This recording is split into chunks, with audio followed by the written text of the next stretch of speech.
قاف والقرآن المجيد بل عجبوا أن جاءهم منذر منهم فقال الكافرون هذا شيء عجيب أإذا متنا وكنا ترابا ذلك رجع بعيد قد علمنا ما تنقص الأرض منهم وعندنا كتاب حفيظ. السلام عليكم ورحمة الله وبركاته. بسم الله الرحمن الرحيم. الحمد لله رب العالمين والصلاة والسلام على سيد الأنبياء والمرسلين وعلى آله وصحبه أجمعين أما بعد. آج کے اس سیشن میں ہم اپنی گفتگو کو جاری رکھتے ہوئے موضوع کا دوسرا حصہ انشاءاللہ پیش کریں گے۔ کل پہلے حصے پر گفتگو ہو چکی ہے حضرت عائشہ رضی اللہ عنہا کی عمر کے تعلق سے کہ جب ان کا نکاح نبی کریم صلی اللہ علیہ وسلم سے ہوا تو حضرت عائشہ کی کیا عمر تھی، یہ موضوع ہمارا چل رہا ہے، اور اس کو میں نے دو سیگمنٹس یا دو پارٹس میں اس لیے تقسیم کیا کہ پہلے پارٹ کا تعلق اس بات سے تھا کہ کیا واقعی حضرت عائشہ کی عمر 6 سال کی تھی یا وہ 16 سال کی تھیں، جیسا کہ بہت سے ماڈرنسٹ، لبرل، سیکولرسٹ مسلمز اس بات کے اب قائل ہیں، اور ظاہر ہے کہ ان کا یہ رویہ معذرت خواہانہ ہے چونکہ وہ اسلام کو لبرلائز کرنا چاہتے ہیں، اور اس وجہ سے اگر ساری یا بعض حدیثوں کا انکار کرنا پڑے محض ظن و گمان کی بنیاد پر تو وہ بھی ان کے یہاں روا ہے۔ تو اس موضوع پر تفصیل سے الحمدللہ کل ہماری گفتگو ہو چکی ہے۔ احادیث سے ہی ہم نے ثابت کیا کہ دوسرا جو یعنی موقف ہے کہ حضرت عائشہ کی عمر شادی کے وقت 16 اور رخصتی کے وقت 19 سال تھی، یہ غلط ہے، اور اس کے جو 3 دلائل دیے گئے تھے، تینوں دلائل کا محاکمہ ہم کل کر چکے ہیں۔ آج کی جو گفتگو ہے وہ یہ ہے کہ جب یہ ثابت ہو گیا کہ حضرت عائشہ رضی اللہ عنہا کی عمر شادی کے وقت 6 اور رخصتی کے وقت 9 سال تھی، تو کیا یہ اخلاقی اعتبار سے درست ہے؟ کیا اس کو ہم مورلی صحیح کہہ سکتے ہیں یا نہیں؟ یہ آج کی گفتگو کے مخاطب اصل وہ لوگ ہیں کہ جن کا اسلام سے تعلق نہیں ہے، وہ کرسچنز بھی ہو سکتے ہیں، یہودی بھی ہو سکتے ہیں، اور ہندو بھی ہو سکتے ہیں، ایتھیسٹ بھی ہو سکتے ہیں، چونکہ یہ تمام وہ لوگ ہیں کہ جن کو اگر اسلام پر اعتراض کرنا ہوتا ہے تو سب سے پہلی جو چیز انہیں ملتی ہے وہ حضرت عائشہ رضی اللہ عنہا کی عمر کا مسئلہ ملتا ہے۔ تو آج اس کو بھی دیکھ لیں کہ اخلاقی اعتبار سے یہ چیز درست ہے یا نہیں۔ کل کی طرح آج بھی انشاءاللہ ایک پریزنٹیشن کے کچھ صفحات آپ کے سامنے شیئر کروں گا تاکہ مسئلہ بالکل واضح ہو جائے دو چار کی طرح۔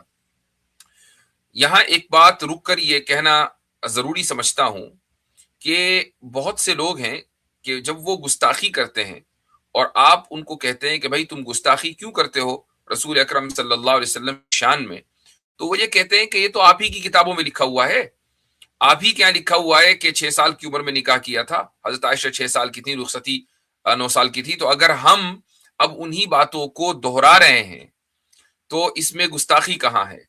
اس میں آپ کے جذبات اور احساسات متاثر کیوں ہو رہے ہیں؟ تو اس کا جواب یہ ہے کہ کسی بات کے کہنے میں بڑا فرق ہوتا ہے، کہنے سے مسائل بدل جاتے ہیں۔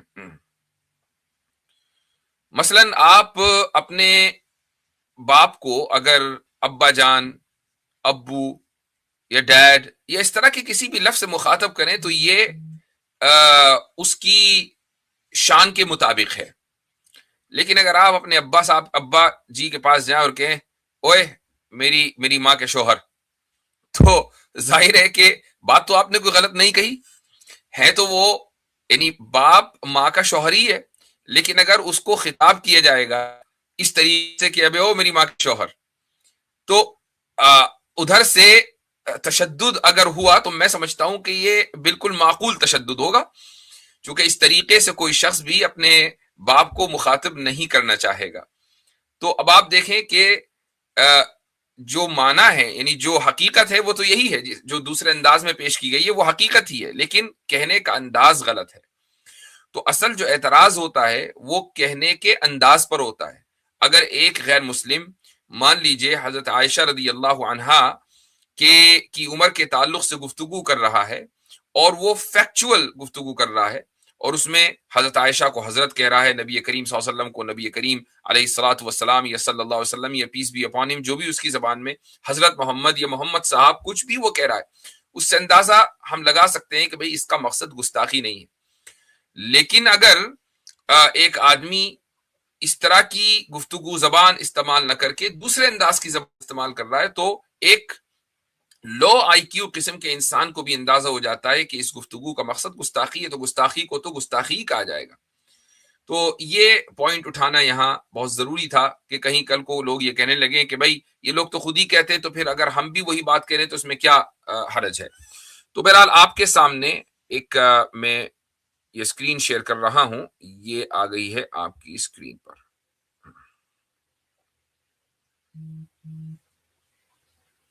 جی ہاں، تو چلڈرن سیکشول بیہیویئر، اصل مسئلہ یہ ہے کہ جب ہم شادی کے تعلق سے بات کرتے ہیں تو ہم بچوں کی شادی کے تعلق سے یا کم عمری میں شادی کے تعلق سے، تو ہماری جو نفسیات ہے وہ تقریباً 200-250 سال پرانی ہے۔ یعنی 200-250 سال پہلے ہمارے سوچنے کا انداز الگ تھا اور آج ہماری سوچنے کا انداز الگ ہے۔ یہ سوچنے کا انداز الگ کیوں ہے؟ اس کی وجہ ہے کولونیلزم۔ کولونائزرز یورپ سے اٹھ کر ایسٹ میں آئے اور مشرقی ممالک پر انہوں نے قبضہ کیا اور ایک ٹرمینالوجی انہوں نے استعمال کی اس قبضے کو جسٹیفائی کرنے کے لیے، وہ ٹرمینالوجی ہے دا وائٹ مینز برڈن، یعنی گورے انسان کا بوجھ۔ یعنی وہ یہ سمجھتے تھے کہ یہ ہماری ذمہ داری ہے، رسپانسبلٹی ہے، ہم گورے ہیں تو ہم ایک سپیریئر ریس ہیں، تو ہماری یہ ذمہ داری ہے کہ ہم پوری دنیا کو مہذب بنائیں۔ پوری دنیا غیر تہذیب یافتہ ہے، شادی اور طلاق اور اس طرح کی جو رسم و رواج ہیں ان میں وہ گھری ہوئی ہے، ان کے پاس تعلیم نہیں ہے۔ اچھا کیسے وہ مہذب بنائیں گے؟ تو چلو بھائی ان ملکوں پر قبضہ کر لیں۔ اب جب ان ملکوں پر قبضہ کر لیا تو ان ملکوں کو چلانا بھی ہے اور وسائل بھی چاہیے، تو چلو چونکہ قبضہ کر چکے ہیں تو یہ وسائل ہمارے ہیں اور تھوڑے بہت 2-4 اسکول 2-4 یونیورسٹیاں کھول کر ان کو دے دیتے ہیں، تو کم سے کم یہ ہے کہ ان کی قوم کے 4-5% لوگ پڑھ جائیں گے، لکھ جائیں گے۔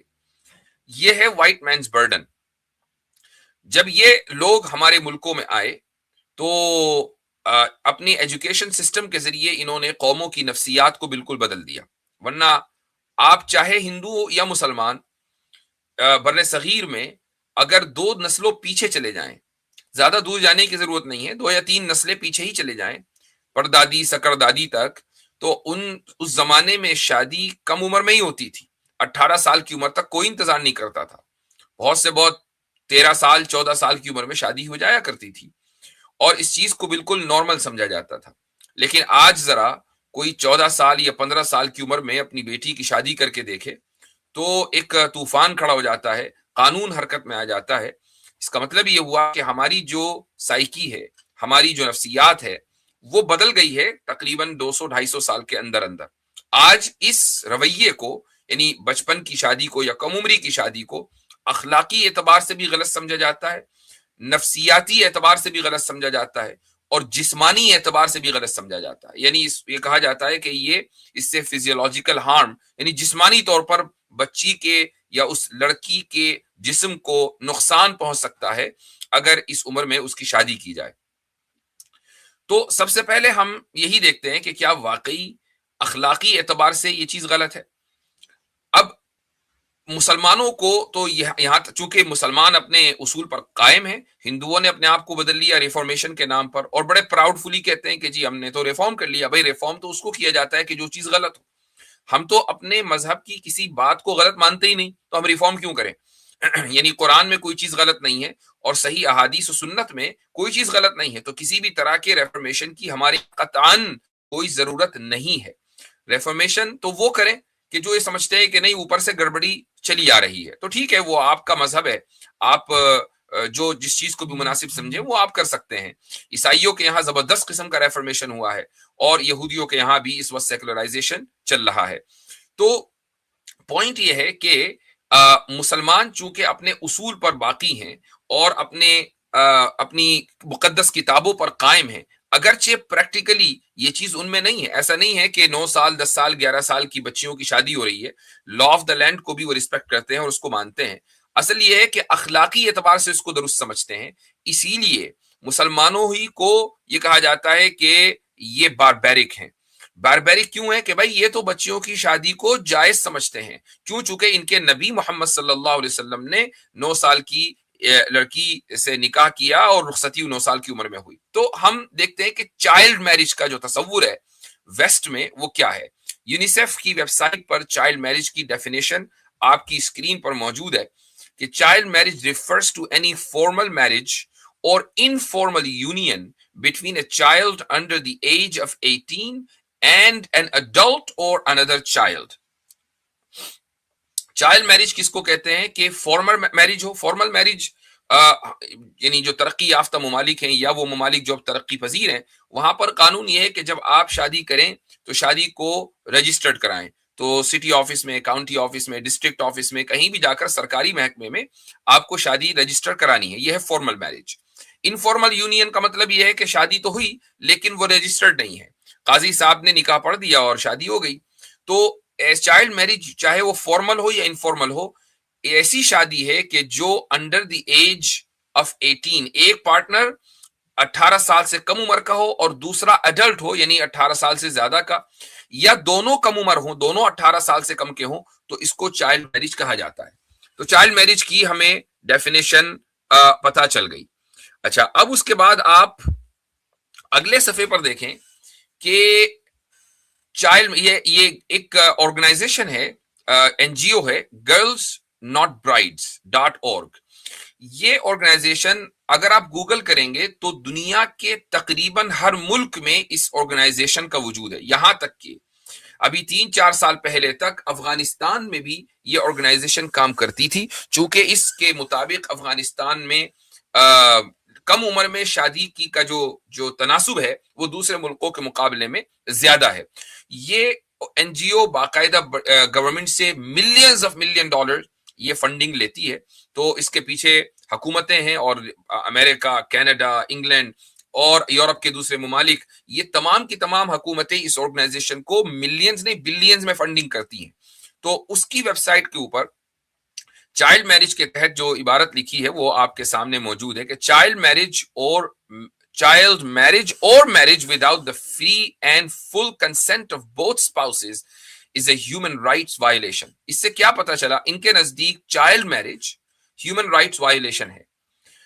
اور چائلڈ میرج کی ڈیفینیشن میں آپ کو بتا چکا ہوں کہ 18 سال سے کم عمر میں ایک پارٹنر ہو اور دوسرا پارٹنر بڑا ہو یا دونوں کم عمر ہو، یہ ہیومن رائٹ وائلیشن ہے.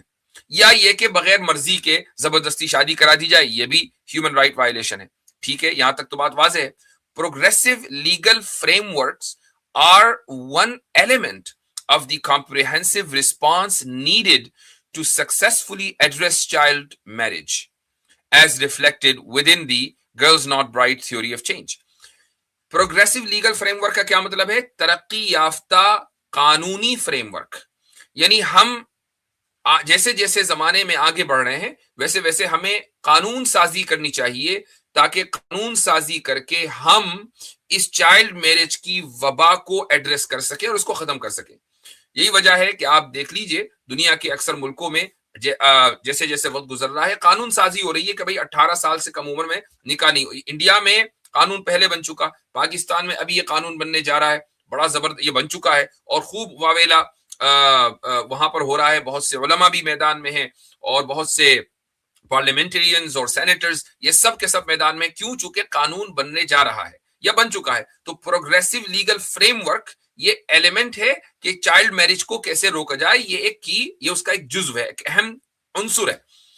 تو چائلڈ میرج کی ڈیفینیشن آ گئی, child marriage human right violation ہے یہ پتا چل گیا, اور اس کو روکے کیسے وہ پتا چل گیا کہ قانون بنا کر اس کو روکنا چاہیے.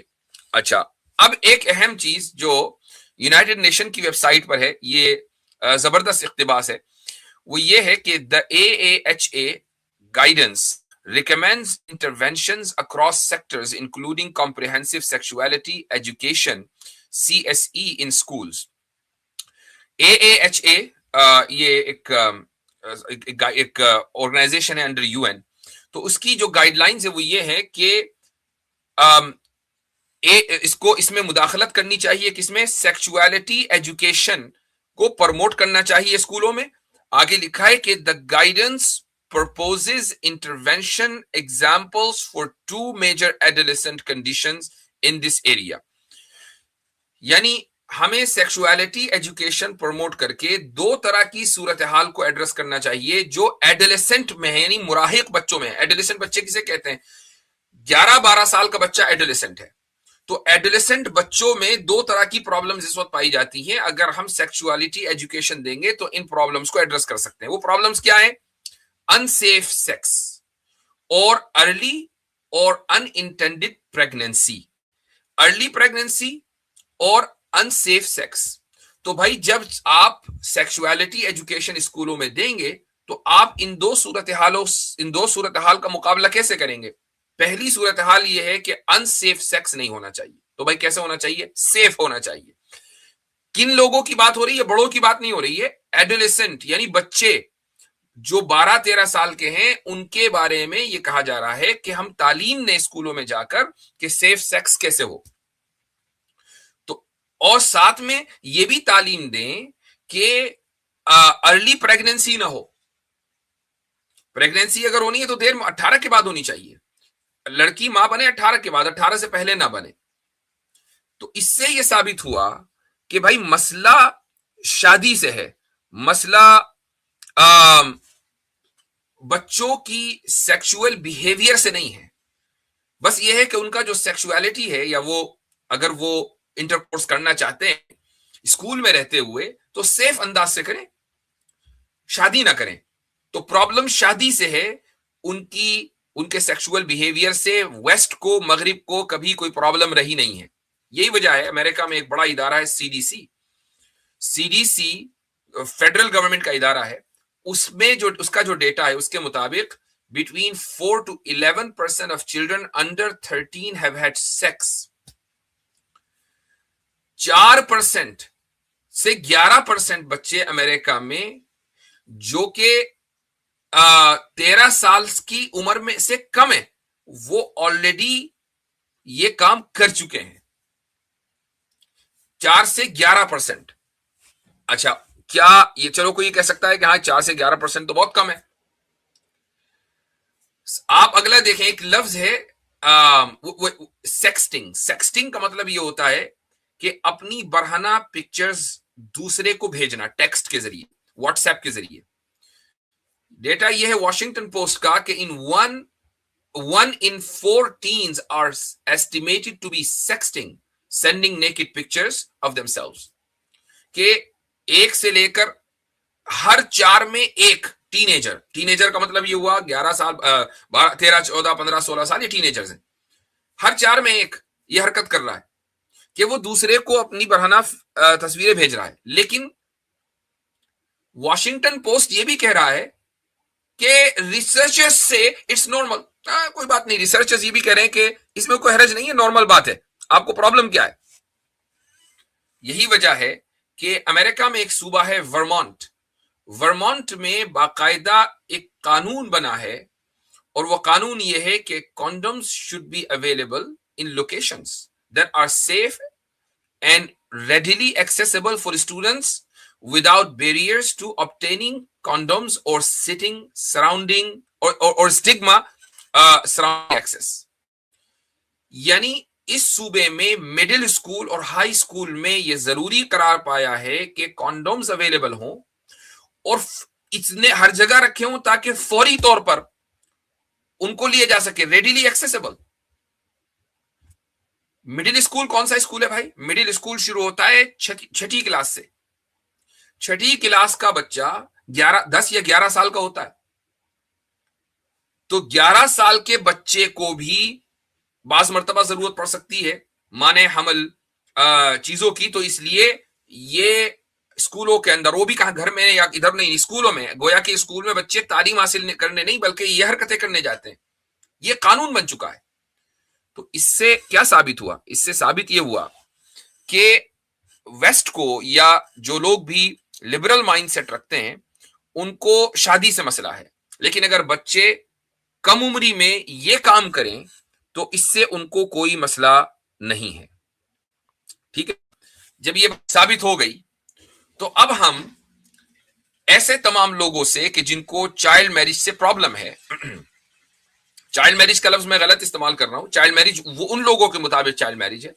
حضرت عائشہ رضی اللہ عنہا کا نکاح رسول اکرم صلی اللہ علیہ وسلم سے جو ہوا، یہ چائلڈ میرج نہیں ہے، یہ اس کی ڈیفینیشن ہی میں نہیں آتا ہے۔ لیکن جن کو کم عمری میں نکاح سے پرابلم ہے، ہم ان سے 2 سوال کریں گے۔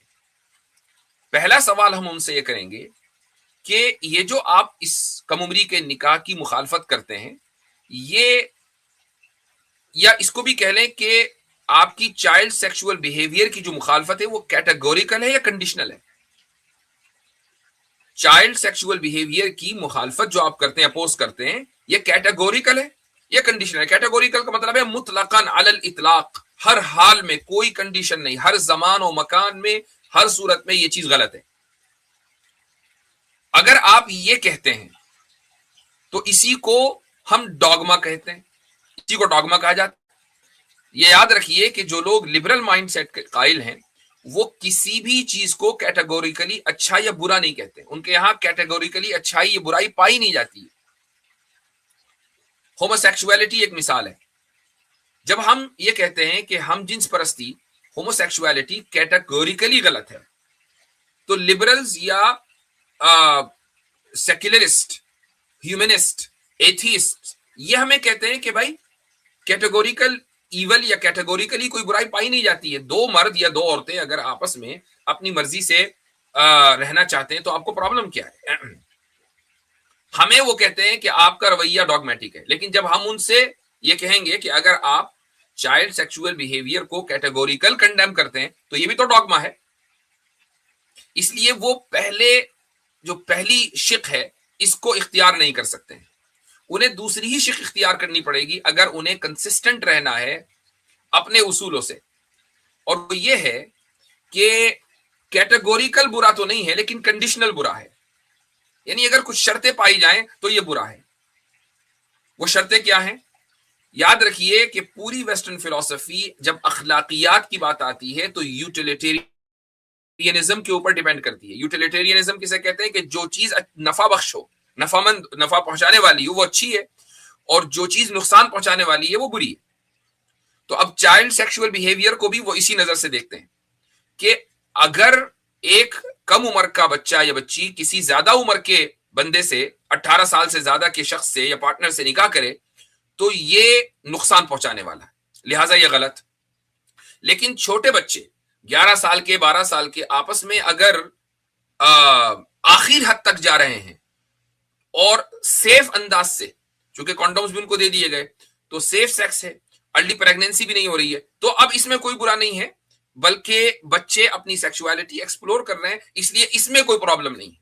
اسی کو کہتے ہیں یوٹیلیٹیرینزم۔ یہ ہے مغرب کا، یا سمجھ لیجئے کہ ویسٹرن سویلائزیشن کا ایک گھناؤنا چہرہ۔ اچھا، اب یہاں سوال یہ آتا ہے کہ پرابلم کیا ہے؟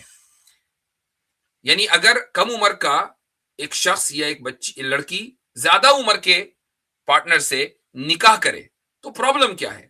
وہ یہ کہتے ہیں کہ 3 پرابلمز ہیں۔ لاس آف انوسینس، معصومیت کا خاتمہ۔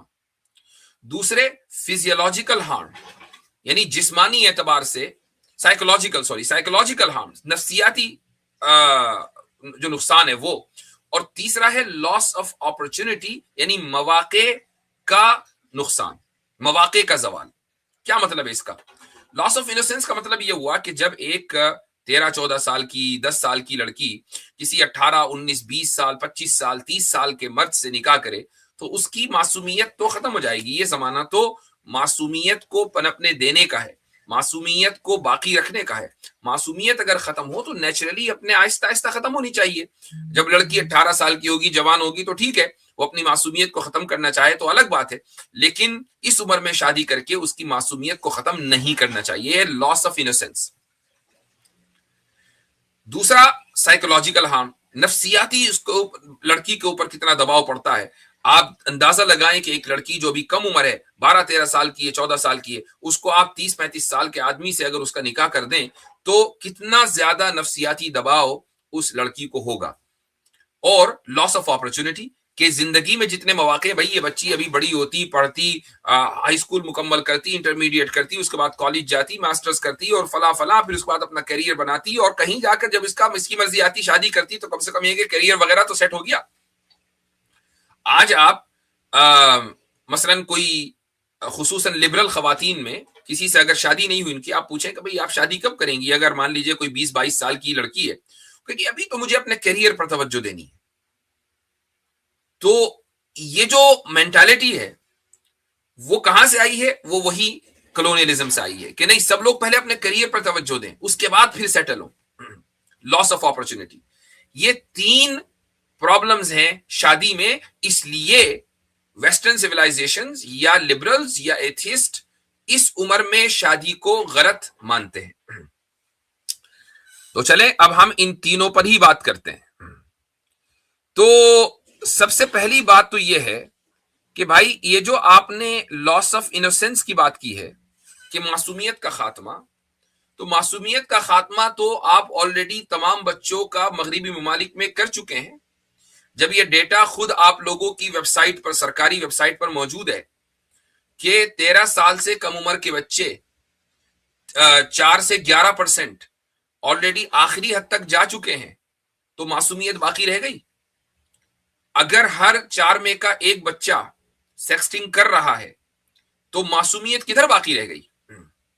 اگر ہائی اسکول مکمل، ہائی اسکول کا مطلب ہے یعنی انڈیا پاکستان میں الگ الگ اصطلاحات ہیں. امریکہ میں ہائی اسکول کا مطلب 12ویں، انڈیا میں ہائی اسکول کا مطلب 10th، اور پاکستان میں او لیول، اے لیول، یہ اصطلاحات استعمال ہوتی ہیں. لیکن بہرحال کالج میں جانے سے پہلے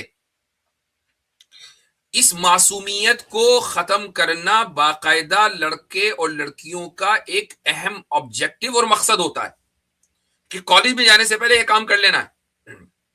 کالج میں پہنچنے کی عمر کیا ہے؟ 18 سال. تو 18 سال سے پہلے اکثریت ان کی یہ کام کر چکی ہوتی ہے. تو معصومیت کا خاتمہ تو آپ آلریڈی کر رہے ہیں. تبھی آپ اسکولوں میں کانڈومز رکھ رہے ہیں، آپ قانون بنا رہے ہیں کہ نہیں سیف کرو، انسیف نہ کرو. ان کو سکھا رہے ہیں کہ سیف کیسے کرنا ہے اور انسیف کیا ہوتا ہے. آپ بچوں کو یہ بتاتے ہیں کہ ارلی پریگننسی نہیں ہونی چاہیے، بس باقی پھر کوئی بھی کام، کچھ بھی کام کرتے رہو. تو معصومیت تو باقی نہیں رہی. معصومیت کا خاتمہ آپ خود کر چکے ہیں. لہٰذا اگر مان لیجئے کم عمر کی شادی پر کی وجہ کی بنیاد آپ یہ بناتے ہیں کہ لاس آف انوسینس، تو یہ اصول آپ کا یہاں چلنے والا نہیں ہے. چلے اب سائیکولوجیکل ہارم کو بھی دیکھ لیتے ہیں. سائیکولوجیکل ہارم، نفسیاتی نقصان. ہمیں اس کا اعتراف ہے کہ نفسیاتی نقصان بالکل ہو سکتا ہے، لیکن نفسیاتی نقصان کب ہوتا ہے؟ ایک شخص کے اوپر نفسیاتی طور پر یا ایک کم عمر کے بچے بچی پر نفسیاتی دباؤ کب ہوتا ہے؟ یہ اس وقت ہوتا ہے جب پورا معاشرہ کسی چیز کو غلط سمجھ رہا ہو. اس کی ایک مثال لیجئے.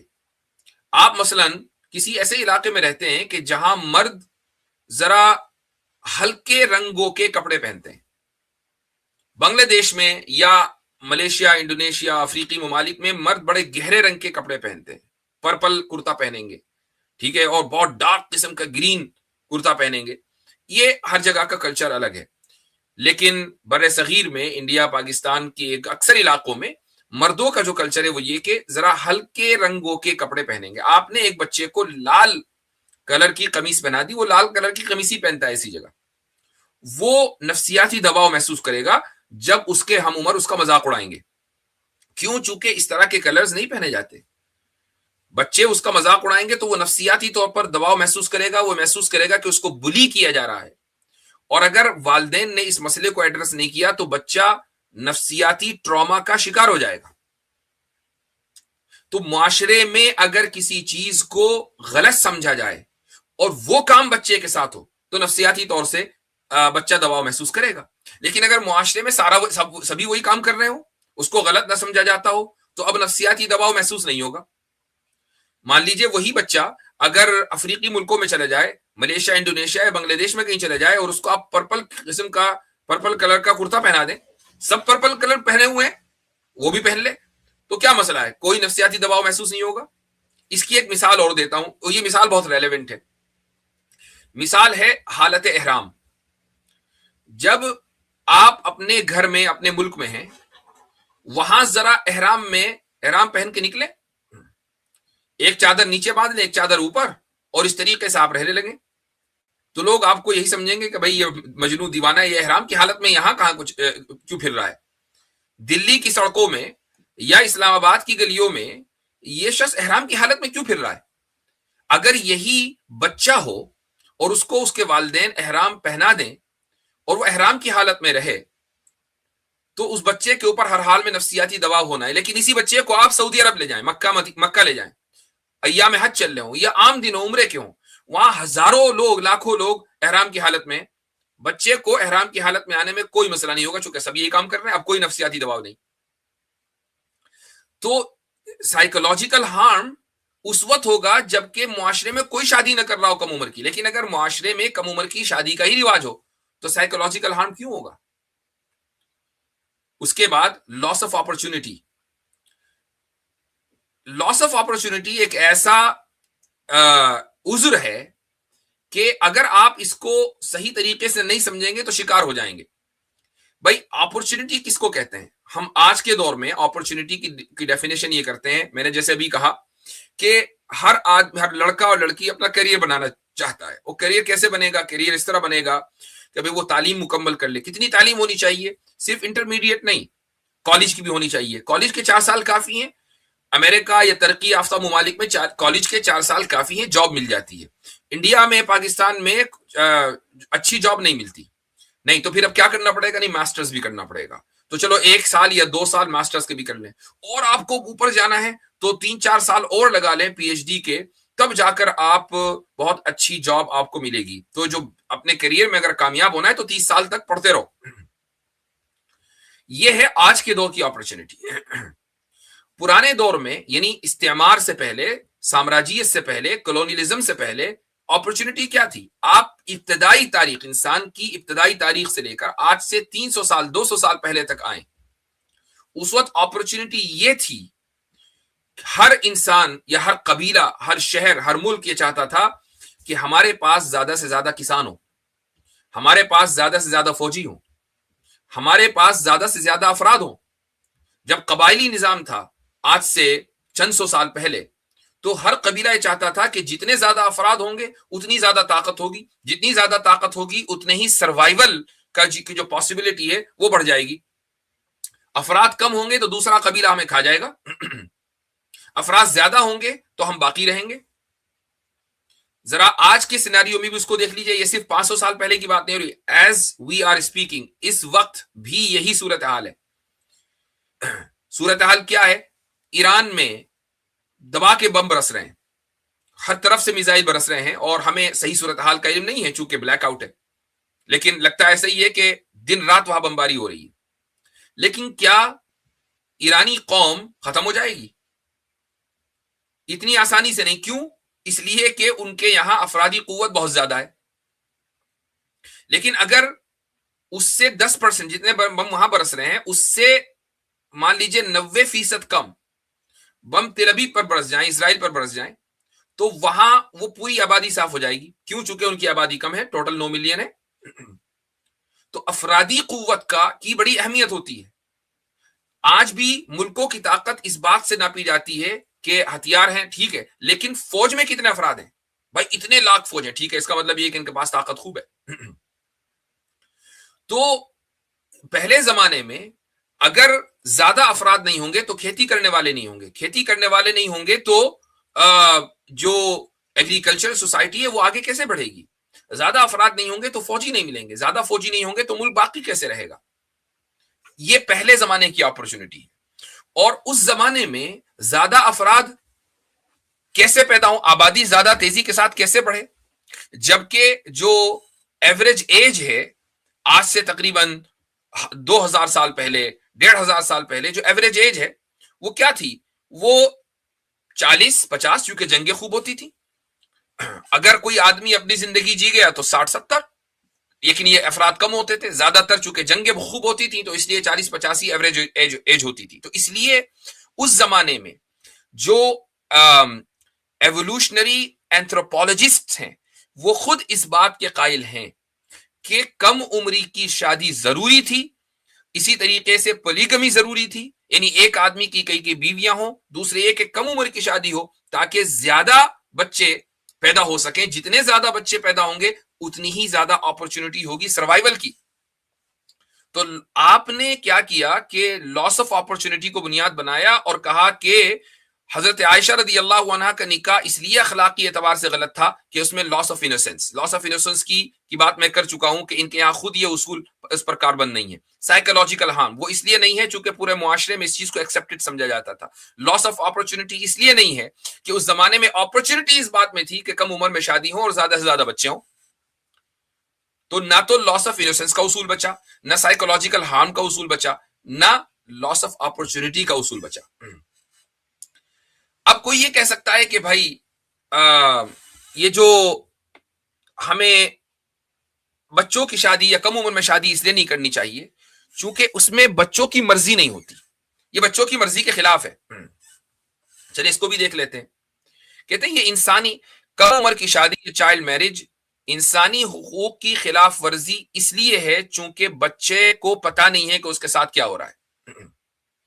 اس کا جواب یہ ہے کہ ویسٹرن سویلائزیشن یا اس سویلائزیشن سے متاثر جتنے ممالک ہیں جنہوں نے ویسٹرن لا کو اپنے یہاں نافذ کیا ہے، ان کا ایک ٹرم ملتی ہے لا میں، وہ ٹرم ہے انیلینیبل رائٹس. انیلینیبل رائٹس کا کیا مطلب ہے؟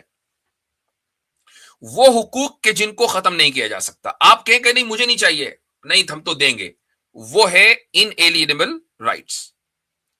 دو طرح کے حقوق ملتے ہیں بچوں کے لیے جو انیلینیبل ہیں، یعنی بچہ اگر چاہے بھی تو اس حق کو ختم نہیں اپنا، وہ چاہتے ہیں مجھے نہیں، میں دستبردار ہوتا ہوں اس رائٹ سے، نوپ، آپ کو یہ حق ملے گا.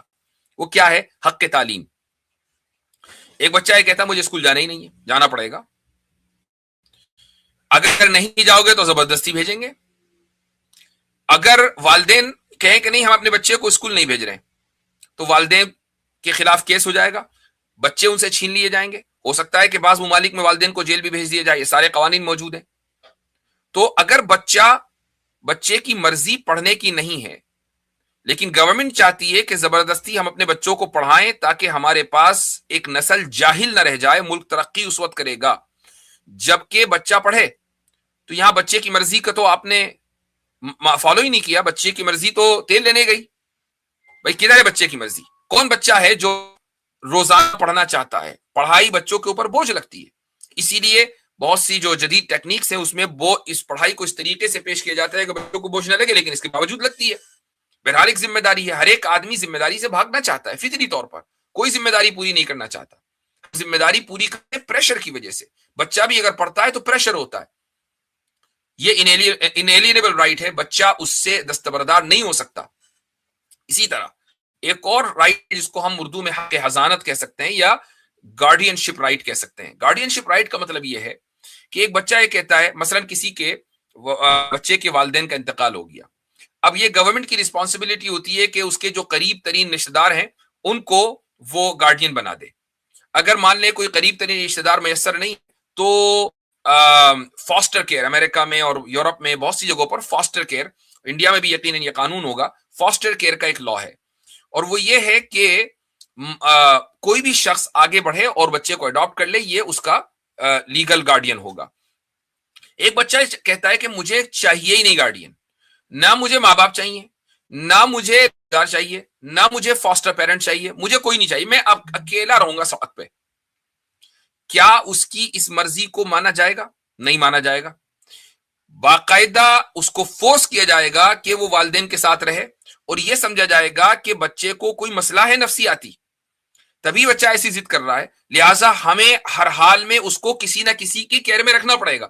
والدین کی کیئر میں نہیں تو کسی ادارے میں جمع کرا دیں گے بچے کو، لیکن رہے گا وہ کسی نہ کسی کی کیئر میں. یہ رائٹ اس کا کہ وہ نہیں چاہتا کہ اس کے اوپر کوئی ہو، اس کی کوئی نگرانی کرے، لیکن اس کی نگرانی ہر حال میں ہوگی. کیوں؟ چونکہ یہ اس کے لیے بہتر ہے. تو آپ نے بچے کے کنسنٹ، اس کی رضامندی کو ان دو جگہوں پر نہیں مانا. اچھا، ایک تیسری مثال بھی آپ کو دیتا ہوں، یہ بھی بڑی دلچسپ ہے. تیسری مثال جو اس وقت یورپ میں اور آج سے 1-1.5 سال پہلے تک امریکہ میں بڑی کامن تھی، اور ہو سکتا ہے کہ جب ٹرمپ ایڈمنسٹریشن چلا جائے، کوئی دوسری حکومت ڈیموکریٹس کی آئے تو دوبارہ پھر ایسا ہی ہو، وہ ہے سیکس ری اورینٹیشن یا جینڈر ری اسائنمنٹ. ایک بچہ اگر 6-7 سال کا ہے اور وہ یہ کہتا ہے، لڑکا ہے مثلا، وہ کہتا ہے یار مجھے لڑکی لڑکی سا محسوس ہو رہا ہے، لڑکی لڑکی سی فیلنگ آ رہی ہے، تو میں تو آج سے لڑکی والے کپڑے پہنوں گا، اور میرے لیے پروناؤنس جو استعمال ہوں گے وہ لڑکی والے ہونے چاہیے، ہی کے بجائے شی کہا جائے، وغیرہ وغیرہ. تو اس بچے کو یہ حق ہے کہ وہ اپنے جینڈر کو ری اسائن کر لے، یعنی اپنا جینڈر اس نے اثر متعین کر لیا. والدین کہہ رہے ہیں کہ بھائی یہ لڑکا ہے، نہیں، تمہاری کوئی مرضی نہیں چلے گی. یہاں والدین کی مرضی نہیں مانی جاتی، لڑکے کی، بچے کی مرضی مانی جاتی ہے. بلکہ بعض صوبوں میں اور یورپ کے بعض علاقوں میں یہ قانون ہے کہ صرف جینڈر نہیں، اگر وہ سیکس ری اسائن کرنا چاہے کلینیکلی، یعنی سرجری کرا کر وہ اپنے اعضاء کو بدلوانا چاہتا ہے، وہ بھی کر سکتا ہے. والدین اگر اس بیچ میں راستے میں آئیں تو والدین کو کہ اس رائٹ کو ختم کر دیا جائے گا، ان کی رضامندی نہیں چلے گی. تو اب مجھے ایک بات بتائیے کہ جینڈر ری اسائنمنٹ میں آپ نے بچے کی مرضی مانی، والدین کی مرضی ہٹا دی. رائٹ ٹو ایجوکیشن میں آپ نے بچے کی مرضی نہیں مانی. تو مرضی کا کانسیپٹ آپ کے یہاں ہے کیا؟ رضامندی کسے کہتے ہیں؟ جو حکومت چاہے وہ رضامندی ہے.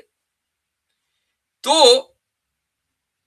امیجن کریں، اب ایک سوال، ایک سیناریو دے رہا ہوں، اس سیناریو میں بچے کی بھی رضامندی ہے، والدین کی بھی رضامندی ہے. مثلا ایک لڑکا ہے جو 17 سال کا ہے، ایک لڑکی ہے جو 16 سال کی ہے. جسمانی اعتبار سے دونوں فٹ ہیں، دونوں شادی کرنا چاہتے ہیں، والدین کی رضامندی ہے. تو دیکھیں یہاں بچوں کی بھی رضامندی ہے، والدین کی بھی رضامندی ہے. اب مجھے بتائیے کہ کیا اس رضامندی کو آنر کیا جائے گا؟ نہیں کیا جائے گا. جو لا ہے وہ یہ ہے کہ 18 سال سے کم عمر کی شادی انویلڈ ہے، اللیگل ہے. امریکہ میں کچھ علاقوں میں آنر کیا جائے گا، کچھ علاقوں میں آنر نہیں کیا جائے گا. مثلا ایک صوبہ ہے the state of Massachusetts، وہاں پر 14 سال کی لڑکی اور 16 سال کا لڑکا اگر والدین کی رضامندی ہے تو اس کا یہ نکاح ہو سکتا ہے، لیکن دوسرے صوبوں میں 18 سال ہی کی قید ہے. تو بھائی یہ ڈیسائیڈ کون کر رہا ہے بیٹھ کر کہ کب رضامندی چلے گی، کب رضامندی نہیں چلے گی؟ یہ بیٹھ کر وہ لیجسلیٹرز کہ جن کو آپ کے ووٹوں نے منتخب کر کے بھیجا ہے، اور دنیا کے ہر ملک میں تقریباً اکثریت ان لیجسلیٹرز کی کرپٹ لوگوں پر مشتمل ہے. یہ لوگ ڈیسائیڈ کرتے ہیں کہ لڑکے کی عمر کیا ہونی چاہیے، لڑکی کی عمر کیا ہونی چاہیے. تو اخلاقیات کے پیمانے بد اخلاق قسم کے لوگ جب طے کریں تو پھر کنسسٹنسی کہاں رہے گی؟ کبھی کچھ ہوگا تو کبھی کچھ ہوگا. تو یہ اب ہم حضرت عائشہ رضی اللہ عنہا کی شادی پر آ جاتے ہیں. پورا جو ایک فلسفی ہے ویسٹرن وہ تو ایکسپوز ہو چکی ہے، اور یہ میں نے بڑا مختصر بڑی تیزی کے ساتھ بتایا، چونکہ کب تک اس پر گفتگو کریں گے. حضرت عائشہ رضی اللہ عنہا کی جب رخصتی ہوئی، اصل مسئلہ رخصتی کا ہے، شادی تو 6 سال کی عمر میں وہ رخصتی نہیں ہوئی تھی، تو اصل رخصتی کا وقت وہ 9 سال کی تھی. 9 سال مکمل ہو چکے تھے، 10ویں میں لگ چکی تھی. کیا والدین کی رضامندی تھی؟ بالکل تھی. کیا خود ان کی رضامندی تھی؟ بالکل تھی. اگر ان کی رضامندی نہ ہوتی تو زندگی بھر وہ اس شادی کے اوپر فخر نہ کرتی. کبھی تو کہیں اس کا اظہار کیا ہوتا. وہ تو فخریہ بیان کرتی ہیں کہ میں اتنے سال کی تھی، میرا نکاح ہو گیا. کبھی انہوں نے یہ نہیں کہا کہ میری مرضی کے بغیر ہوا. ہو سکتا ہے کہ بڑے ہو کر کہہ دیتی، لیکن نہیں. تو ان کی مرضی بھی تھی، ان کے والدین کی مرضی بھی تھی. کیا معاشرہ اس کے لیے تیار تھا؟ بالکل تیار تھا. تو نفسیاتی دباؤ بھی نہیں. کیا لاس آف اپرچونٹی، کیا کسی جو ہو سکتا ہے کہ حضرت عائشہ کا کریئر کچھ اور ہوتا اگر وہ نکاح نہ کرتی؟ نہیں، اس سے بہتر حضرت عائشہ کی پوزیشن نہیں ہو سکتی تھی جو پوزیشن ان کو ملی. یہ شادی کر کے ام المؤمنین بنی. یہ شادی کر کے اس لائق ہوئی کہ آپ صلی اللہ علیہ وسلم نے کہا کہ خذوا نصف دینکم عن الحمیرہ، کہ حمیرہ سے اپنا آدھا دین لو. یہ شادی کر کے اس لائق ہوئی کہ پوری امت آج جب بھی ان کا نام لیتی ہے تو عزت سے نکاح نیچی ہو جاتی ہے. اس سے بڑھ کر اور اپرچونٹی کیا ہوگی بھائی؟ تو نہ تو اس میں نفسیاتی نقصان ہے، نہ اخلاقی نقصان ہے، کسی بھی طرح کا کوئی نقصان حضرت عائشہ رضی اللہ عنہا کو نہیں ہوا۔ اب ایک چیز رہ جاتی ہے، اور وہ یہ کہ بڑا الزام لگایا جاتا ہے نبی کریم علیہ الصلاۃ والسلام پر کہ العیاذ باللہ یہ الزام ہے پیڈوفیلیا کا۔ تو اس کو دیکھ لیتے ہیں کہ یہ الزام کہاں تک صحیح ہے، پیڈوفیلیا کی ڈیفینیشن کیا ہے۔ اور کمال کی بات یہ ہے کہ الزام وہ لگا رہے ہیں جو خود پیڈوفائلز ہیں، وہ لوگ کہ جو پیڈوفائل آئیلینڈ پہ آج سے نہیں سالہ سال گزارتے آ رہے ہیں، وہ لوگ اس وقت موورز اینڈ شیکرز ہیں، وہ لوگ اس وقت پولیٹیشنز ہیں، وہ لوگ اس وقت دنیا کو چلا رہے ہیں۔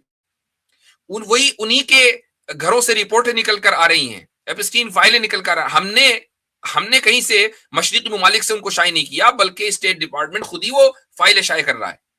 تو پیڈوفیلیا کیا ہے؟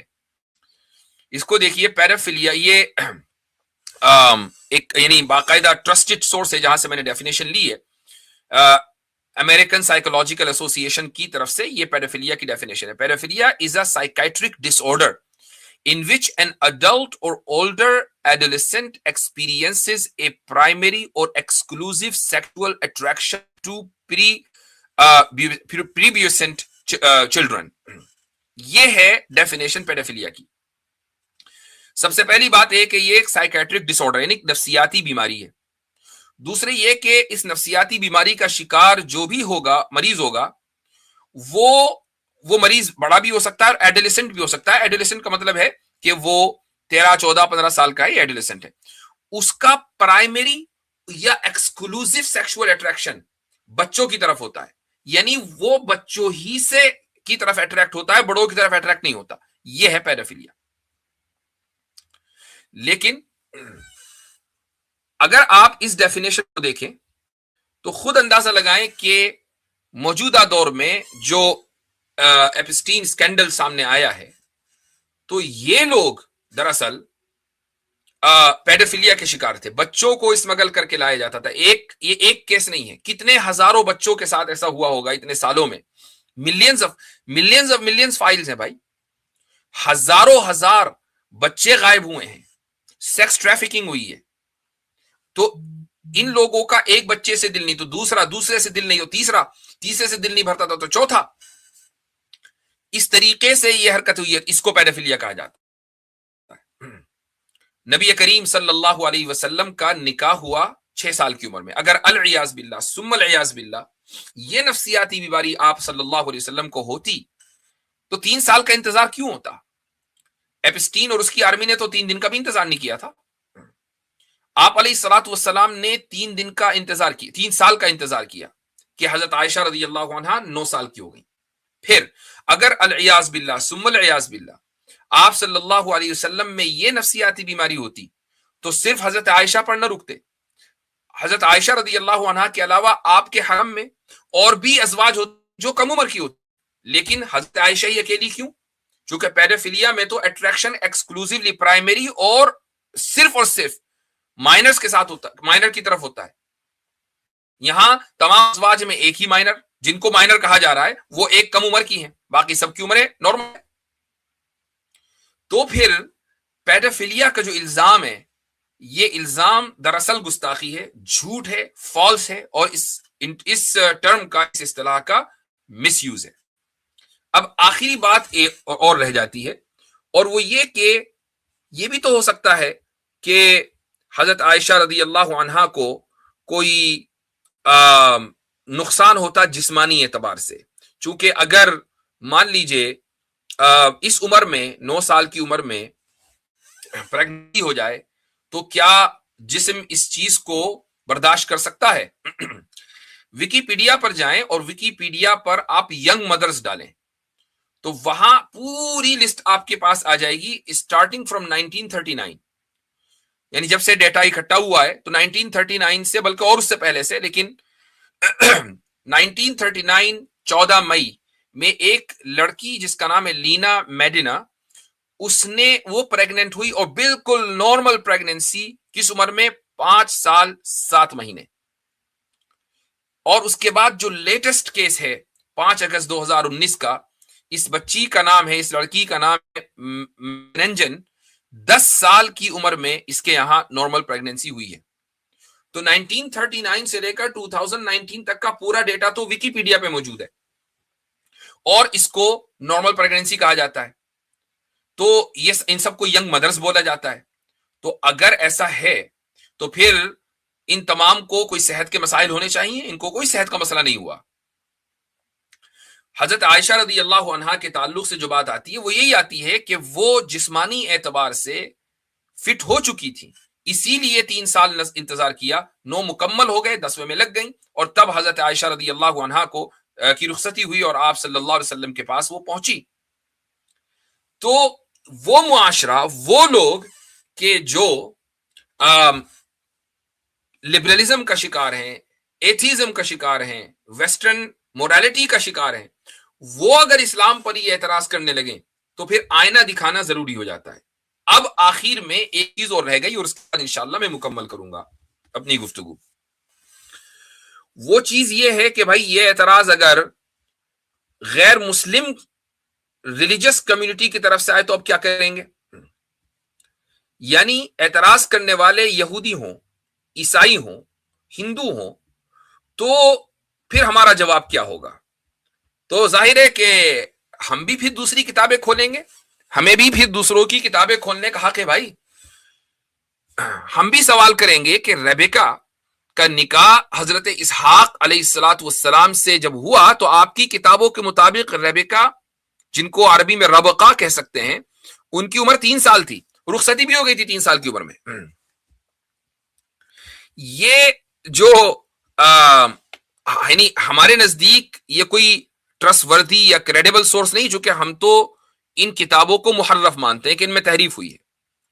لیکن جینیسس، بک آف جینیسس کو اگر آپ ورس نمبر 17 سے پڑھیں اور ورس نمبر 25 تک پڑھتے چلے جائیں تو اس سے کیا پتہ چلتا ہے؟ حضرت سارہ رضی اللہ عنہا حضرت ابراہیم علیہ الصلوۃ والسلام کی اہلیہ ہیں. ان کے یہاں حضرت اسحاق کی پیدائش ہوئی جب وہ 90 سال کی تھی، جینیسس 17. پھر حضرت سارہ کی وفات ہوئی ہے 127 سال کی عمر میں. یہ ہمیں پتا چلتا ہے جینیسس چیپٹر 23 اور ورس نمبر 1-3 سے، کہ 127 سال کی عمر میں حضرت سارہ کا انتقال ہوا. تو بھائی اب جب حضرت سارہ کا انتقال ہوا تو حضرت اسحاق کی عمر کیا ہوگی؟ 36-37 سال ہوگی، چونکہ 90 سال کی تھی سارہ جب حضرت اسحاق ہوئے. اچھا، اس کے بعد آگے ہے کہ the incident on Mount Maurya and the birth of Rebecca happened at the same time when Isaac was 36 or 37 years old. Same time means same time when Sarah died. تو حضرت سارہ کی جب وفات ہوئی تو ابھی پتا چل گیا کہ حضرت اسحاق کی عمر کتنی تھی؟ 37 سال تھی. یہاں پر ماؤنٹ موریا کا واقعہ ہوا. یہ ماؤنٹ موریا کا واقعہ کیا ہے؟ چونکہ جو ببلیکل نریشن ہے وہ یہ ہے کہ حضرت ابراہیم نے حضرت اسماعیل کو نہیں بلکہ حضرت اسحاق کو کی قربانی دینی چاہی تھی، اور اللہ تعالیٰ نے اس قربانی کو ایک دمبے کی شکل میں قبول کیا. وہ حضرت اسحاق کو لے کر آتے ہیں. یہ واقعہ ماؤنٹ موریا میں ہوا. کب؟ جب حضرت اسحاق 37 سال کے تھے اور ریبیکا کی ولادت اسی وقت ہوئی جب ماؤنٹ موریا کا واقعہ ہوا ہے. اس کے بعد جینیسس میں لکھا ہوا ہے، بک آف جینیسس میں، کہ Isaac was married to Rebecca when he was 40 years old. اب جب وہ اسحاق 37 سال کے تھے علیہ الصلوۃ والسلام تو ریبیکا کی ولادت ہوتی ہے جب وہ 40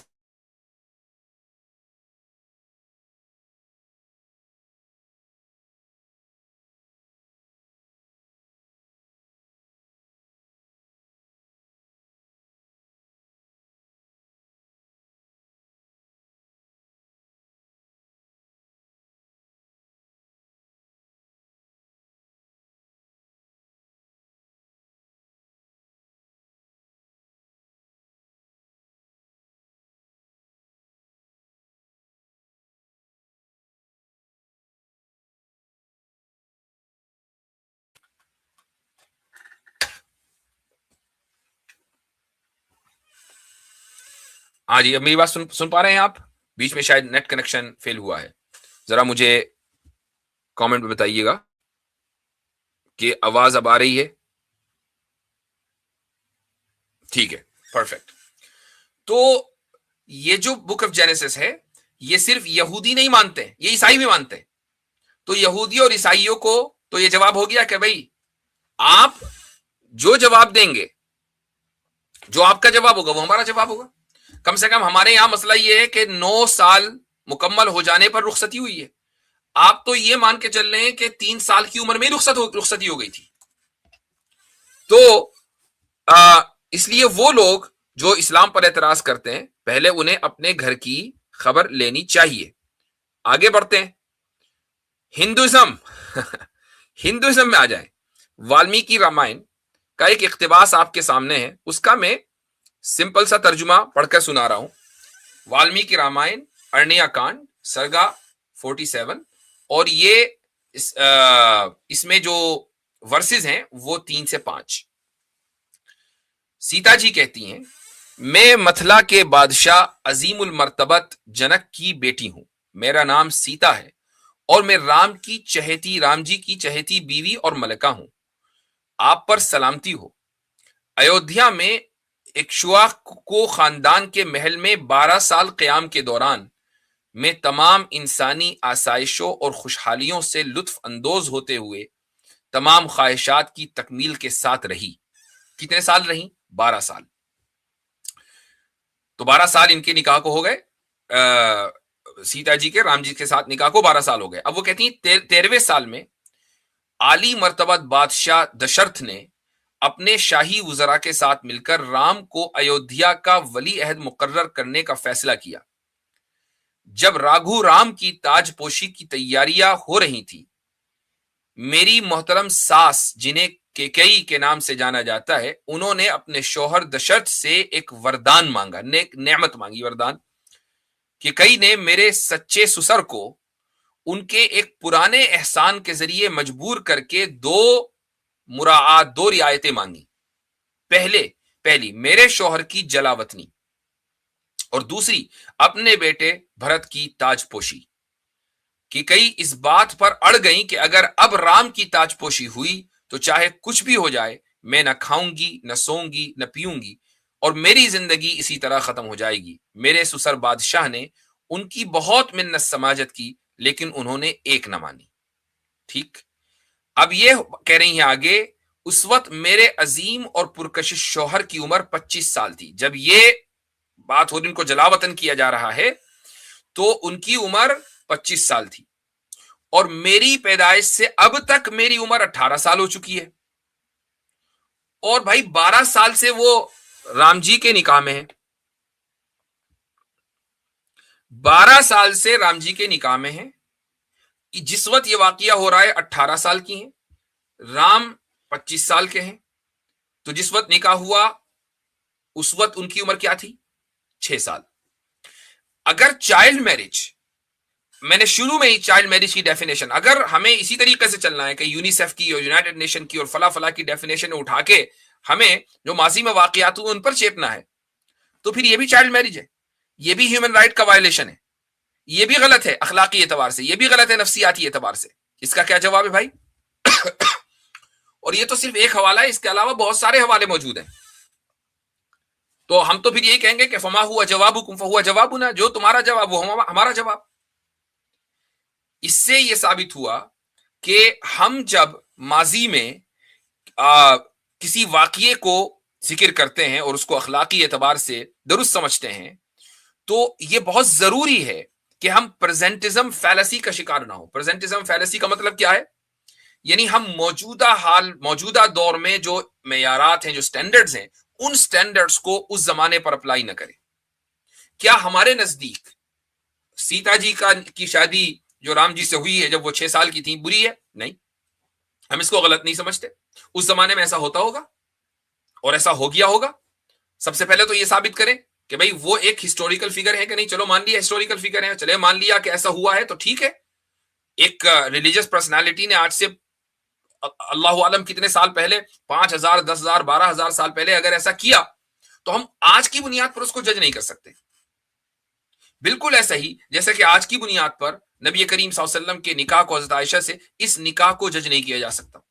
اب آپ دیکھ لیجئے کہ لبرلز کا جو پورا نیریٹو ہے اس کو ہم نے الحمدللہ ایکسپوز کر دیا کہ جس بنیاد پر وہ حضرت عائشہ کے نکاح کو غلط سمجھتے ہیں اور اس کو ابیوز سمجھتے ہیں وہ تمام کی تمام بنیادیں ڈہ گئی ہیں. اس کو بہت اچھی طریقے سے الحمدللہ ریفیوٹ کیا جا چکا ہے. تو میں یہ سمجھتا ہوں کہ یہ جو دو حصے ہیں، دو پارٹس ہیں، یہ اس موضوع پر وافی شافی رہنے چاہیے.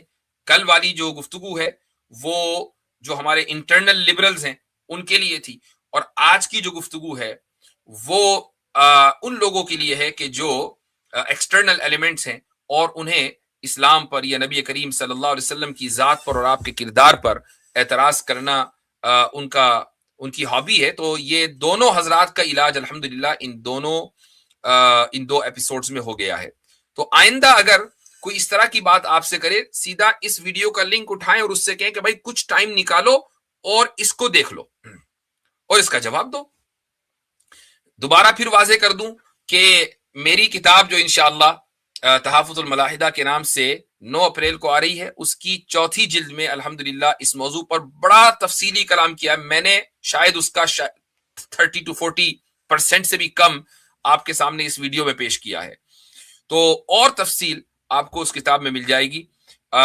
یہ بھی میں اعلان کر دوں کہ 1-2 دن کے اندر میں ایک سوشل میڈیا پوسٹ لگانے جا رہا ہوں، یوٹیوب پر بھی، انسٹا پر بھی، فیس بک پر بھی، ٹویٹر پر بھی، ایک نمبر کے ساتھ کہ اگر آپ اس کتاب کی جو لینگویج ہے وہ اردو ہے، 6 جلدوں میں ہے، تو اس کتاب کو اگر آپ بکنگ اس کی پری کرانا چاہتے ہیں، پری بکنگ کا مطلب پیمنٹ نہیں ہے، وہ آپ جب ہی کریں گے جب آپ کتاب خریدیں گے. تو اگر آپ کرانا چاہتے ہیں تو انشاءاللہ اس نمبر پر آپ کال کر کے اپنا نام، اپنا ایڈریس وغیرہ دے سکتے ہیں. ترجیحی بنیادوں پر آپ کو یہ کتاب انشاءاللہ مل جائے گی. ورنہ پتا چلا کہ پہلا ایڈیشن نکل گیا، اب وہ دوسرا ایڈیشن آئے گا، پھر اس کے بعد آپ کو انتظار کرنا ہوگا. تو آپ پہلے ہی اپنا نام لکھوا دیں تاکہ کتاب آئے اور آپ سے رابطہ کیا جا سکے اور آپ کو وہ میل کی جا سکے. یہ سہولت فی الحال انڈیا میں ہے. باقی دوسرے ملکوں کی ابھی تک میں نے طے نہیں کیا ہے، تو وہ جو اشتہار ہے اس پر نظر رکھیے گا. انشاءاللہ سب چیزیں اس میں واضح ہو جائیں گی، نمبر بھی، قیمت بھی، شپنگ، ایوری تھنگ. تو چلیں آج کے لیے اتنا ہی. گفتگو بڑی لمبی ہو گئی آج. جزاکم اللہ خیر الجزا. کل پھر ملاقات ہوتی ہے ایک نئے موضوع کے ساتھ. والسلام علیکم ورحمۃ اللہ وبرکاتہ.